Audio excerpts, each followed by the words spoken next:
Steve from 93 Studios here to talk to you about stories. You may be wondering, strange bearded man, I'm just your average guy who likes foreign films, organic cereal, and the occasional cry alone in my basement. How do I tell better stories? Good question. Stories come in many forms, but most often they're structured in the classic three-act style, popularized in the golden age of Greek theater, and now used in everything from major motion pictures to bad romance novels. The three acts are as follows. Act 1. Introduce your hero and set up the problem. Act 2. Send your hero off to solve the problem. Be sure that things just keep getting worse. That adds to the problem. And Act 3, when things are at their lowest point, have your hero resolve the problem from Act 1 and establish some kind of conclusion. Of course it is, but maybe you could do for another example. Here's a little story I came up with right here on the spot, broken up into acts. Okay, Act 1. Tom meets Mary, and it's love at first sight.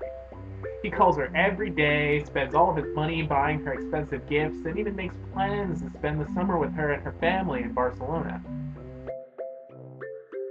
Act 2. Tom loses Mary to Joel, the star quarterback for their college football team. She tells him how they don't communicate anymore and how Tom is stifling her creativity, which is a big load of... Act 3. Tom decapitates Mary with a machete, leaving her bloated, rotting corpse on the side of the road on the outskirts of town to be picked over by wild vultures until it's discovered days later by a group of sheriff's deputies.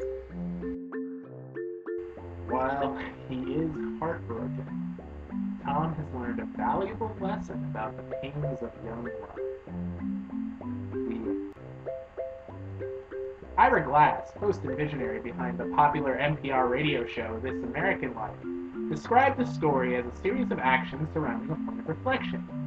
Without that point of reflection, that moment to think about what the hero has learned in the journey, the audience gets nothing from the narrative.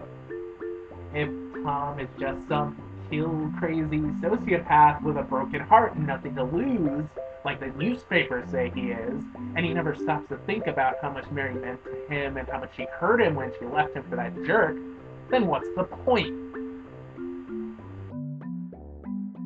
If you keep these simple points in mind, you'll be telling better stories in no time. See you soon!